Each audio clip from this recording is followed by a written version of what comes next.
देख रहे हैं अवध ग्राम वार्ता। रिकाबगंज क्षेत्र में संदिग्ध परिस्थितियों में लगी आग, मौके पर पहुंची स्थानीय पुलिस व फायर ब्रिगेड। दमकल की 8 गाड़ियां लगी आग को काबू करने में। हम बताई थी तो फोन तो उठा लिया करो, एक का कांटेक्ट हो जाए, सबका पता चल जाए। फोन वाले उठाते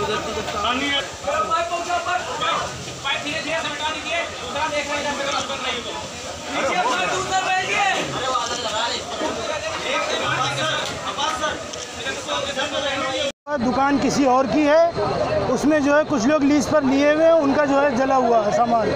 हमारे एक तैयब भाई है, उनका सामान जला हुआ, जो बैग अपना रखते हैं उसमें उन्होंने गोडाउन लिया है। नीचे भी जो दुकान है मेकअप गैलरी, वो भी गोडाउन पर है, उन्होंने दुकान लिया लीज पर। इसके मालिक कोई और है। कितने रुपए का नुकसान हुआ है इसके बारे में तो जिसका नुकसान हो वो बता सकता है। इसके बारे में क्या बोलूं, कोई अप्रॉक्सीमेट, कोई तखमियाना नहीं, कोई कुछ नहीं हुआ। ये तो वही बता सकता है जिसके बारे में हुआ है। एक तो तैयब भाई की दुकान है ऊपर, जो बैग वाली दुकान जिसमें बैग का गोडाउन बना था, और नीचे वाली दुकान के मालिक यहीं कहीं होंगे, वो भी अभी यहाँ पर थे, और ज़्यादा नहीं मालूम। आग की वजह शॉर्ट सर्किट ही हो सकती है यहाँ पर, क्योंकि इससे पहले भी थोड़ा उधर भी शॉर्ट सर्किट से आग लगी थी कुछ दिन, पिछले साल या 1 साल पहले। क्या नाम आपका? क्या नाम है? मेरा नाम मोहम्मद नसीम फैजी। जिस तरीके चौकी प्रभारी जी ने मेहनत की है, जिस तरीके आग पर काबू पाने के लिए इन्होंने प्रयास किया है, उतना स्वयं का शायद न कर पाता। जिस तरीके से उन्होंने अपने हमराइयों के साथ में लग के काम किया है, ये बधाई के पात्र हैं।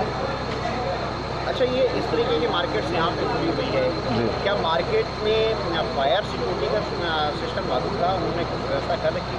अभी तो मार्केट जो ये बन रही है, अंडर कंस्ट्रक्शन ही है, इसी में लोगों ने इसका उपयोग किया। क्या मानते हैं कि ये गलत है कि नहीं गलत? फायर सिक्योरिटी सिस्टम तो पहले मौके पे त्योहार के मद्देनज़र को देखते हुए इसका उपयोग किया गया। हमें तो नहीं पता आग कैसे लगी। मैं तुरंत ही आग बुझाने के चक्कर में सामने देखिए, अपने समस्त अधिकारियों को मैंने सूचना दिया, और कंट्रोल को सूचना देने के बाद मैं अपने जो भी हमराही यहाँ मौजूद थे सब लेकर के मैं तुरंत आग बुझाने में लग गया। दरवाज़ा किसी तरीके से खुलवाया, फायर टेंडर जब जैसे आ गई किसी तरीके से, क्योंकि दरवाज़ा इतना हीट हो रहा था उसे खोला नहीं जा सकता था, कटर से काट करके किसी तरीके से दरवाज़ा तोड़ करके अंदर घुसा गया है और आग पर काबू पाया गया है। राजेश कुमार मिश्रा, मैं चौकी प्रभारी चौकी। अयोध्या मंडल की खबरों से अपडेट रहने के लिए हमारे चैनल अवध ग्राम्य वार्ता को सब्सक्राइब करें।